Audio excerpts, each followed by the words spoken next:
What is a cow playing an instrument doing?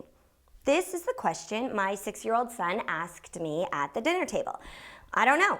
What? I responded. He is making music. My son then burst into laughter, completely taken by his own humor. Now, I too let out a chuckle because a first grade kid's sense of humor is kind of funny. What isn't funny is a grown man or woman trying to use jokes or humor to enhance their communication or get attention, whether it's in writing or speaking or in memos or whatever. Now, it's one thing if humor comes naturally to you, in which case trying to be funny advice is really a moot point. Did you see what I did there? Okay, however, if you are not funny by nature, forced humor will only highlight that underdeveloped trait and undermine your authenticity, subsequently your authority. I mean, big problems, right? If you've ever wished you were funnier or quicker-witted, let me put those laments to rest. You have something better. You have storytelling. I know you knew I was going to say that, but think about it. First, stories are easier than jokes. Good jokes are hard. The long ones usually aren't worth the payoff, and the short ones make it tough to stick the landing. And in either case, you run the highly probable risk of alienating half of your audience, as jokes are often told at someone's expense. Not good. And in the age of social media, to add fuel to the fire, a bad joke can quickly become a public relations nightmare. It's simply not worth the risk. If humor is your goal, a better option and a safer one is telling a story. Stories are engaging, persuasive, and most, bonus, can be funny. However, again, don't let being funny be your first concern. Here's a pro tip. Instead of telling a funny story, focus on telling a familiar one.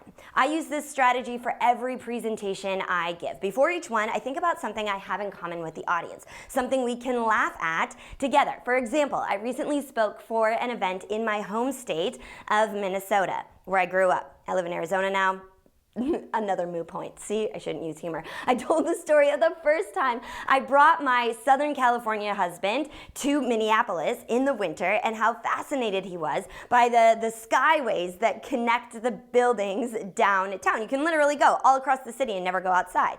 The audience chuckled at the image of a grown man surviving a Minnesota winter for the first time. Now, there was no slapstick in that story, and it didn't need it. The story was funny because the audience could picture it so clearly. It was familiar. It was their reality. The more familiar you can be, the funnier it will be. So whether you're a funny person or not, if the story rings true for the audience in a funny way, the audience will chuckle. They will connect with the irony or the frivolity, or the reality of the story. This type of laughter also carries more weight. They're not laughing at you or your material, they're laughing about something within themselves, which makes the enjoyment more meaningful.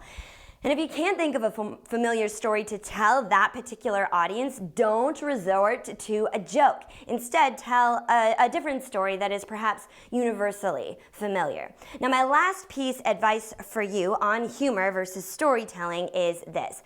Don't try to be funny, learn to be funny. Jerry Seinfeld and other comedians like Jay Leno are meticulous about testing their material. What works, what doesn't.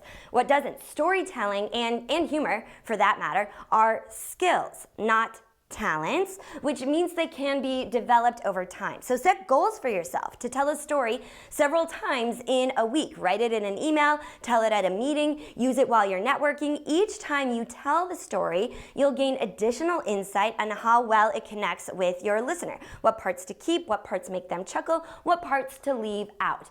Develop a storytelling discipline. Or don't, whatever. But I guarantee the more you test your stories, the funnier you'll become. A little funny goes a long way, but being funny is no laughing matter. Use your stories and never worry about a punchline again. That's all for now. I'll see you next time.